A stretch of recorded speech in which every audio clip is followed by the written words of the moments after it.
Welcome to Taksh media ప్రేక్షకులందరికీ స్వాగతం. Madam, ప్రధానంగా ఇప్పుడు నేను ఇంట్రోలో చెప్పినట్టు అందరూ ఫేస్ చేసే ప్రాబ్లం హెయిర్ గురించి.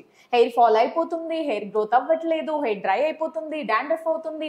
ఒకటి కాదు, రెండు కాదు, చాలా మంది చాలా ప్రాబ్లమ్స్తో సఫర్ అయ్యే సమస్య. సో దీనికి అసలు ముందు ప్రధానంగా చూసుకుంటే హెయిర్ ఫాల్ ఎందుకు జరుగుతుంది?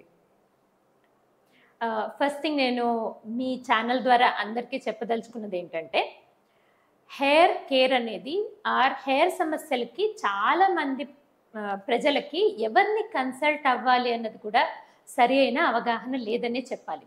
బికాస్ ఇవాళ రేపు మనకు చాలా కాస్మెటిక్ సెంటర్స్ లాగా పుట్టుకొచ్చేస్తున్నాయి. అందులో హెయిర్ కేర్ అనగానే అందరూ దానికి పరిగెట్టుకెళ్ళిపోతున్నారు. కానీ మీ అందరూ కూడా మీ హెయిర్ సమస్యల గురించి డెర్మటాలజిస్ట్ అంటే చర్మ వ్యాధి డాక్టర్లని సంప్రదించవలసి ఉంటుంది.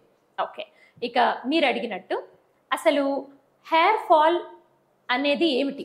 సాధారణంగా కూడా హెయిర్ ఫాల్ జరుగుతూనే ఉంటుంది. మనం గమనిస్తూ ఉంటాం, రోజు కోమ్ చేసుకుంటూ ఉంటాం, కొద్దో గొప్ప జుట్టు వస్తూ ఉంటుందే. మరి అది కూడా హెయిర్ ఫాల్ అనుకోవాలా? కాదు. హెయిర్కి కూడా ఒక సైకిల్ ఉంటుంది. మనం పుట్టినప్పుడు ఉండే హెయిర్ చివరిదాకా మనతో ఏమీ ఉండదు. మధ్యలో అది రాలిపోతుంది, కొత్త హెయిర్ వస్తుంది. దీన్ని మేము హెయిర్ సైకిల్ అని అంటూ ఉంటాం. సో ఫస్ట్ పుట్టినప్పుడు డర్మల్ పాపిల్లా అని చర్మంలో ఒక దగ్గర నుండి హెయిర్ మొదలవుతుంది. That what we call it dermal papilla అని అంటాం. అందు నుండి హెయిర్ పుట్టి బయటికి వస్తుంది. సో ఈ హెయిర్ అనేది బేసిక్గా కెరటిన్ అని ఒక ప్రోటీన్. సో ఆ డర్మల్ పాపిల్లా ఉండే సెల్స్ కెరటిన్ని ప్రొడ్యూస్ చేసి హెయిర్ లాగా ఫామ్ చేస్తాయి. ఓకే, ఇవి ఒక 3 సంవత్సరాలు 4 సంవత్సరాల దాకా పెరుగుతాయి. పెరిగిన తర్వాత దే గో టు రెస్ట్, అంటే కొద్ది రోజులు పెరుగుదల ఆగుతుంది. ఆ పెరుగుదల ఆగినప్పుడు హెయిర్ సపరేట్ అయిపోయి రాలి పడిపోతుంది.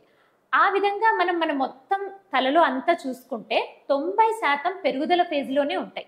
ఓన్లీ 10% ఇతరత్ర ఫేజెస్లో ఉంటాయి. ఆ 10%లో కూడా 1% హెయిర్ మాత్రమే రాలిపోతూ ఉంటుంది. అందువల్ల బాగా జుట్టు ఉన్న వాళ్ళకైతే 50 నుండి 100 హెయిర్లు ఊడవచ్చు. కొంచెం తక్కువ జుట్టు వాళ్ళకైతే బిలో 50 వి కన్సిడర్, మనం దీన్ని నార్మల్ సాధారణ హెయిర్ ఫాల్ లాగా చూసుకుంటాం. ఇక మగవాళ్ళకైతే ఒక 10 నుండి 20 జుట్లు రోజు ఊడొచ్చు. సో ఈ విధంగా హెయిర్ ఫాల్ అనేది రెగ్యులర్గా కూడా సాధారణంగా కూడా జరుగుతూ ఉంటుంది. ఎప్పుడైతే దీన్ని మించి హెయిర్ ఊడుతుందో మనం దాన్ని హెయిర్ ఫాల్ లాగా కన్సిడర్ చేయటం జరుగుతుంది. సో 10 జుట్లకి 20 జుట్లకి మనం భయపడిపోకూడదు. అది సాధారణంగా హెయిర్ సైకిల్ ని బట్టి ఊడేటువంటి జుట్టు. ఇక ప్రాబ్లమ్స్ ఏంటి చూద్దాం. సో మనకు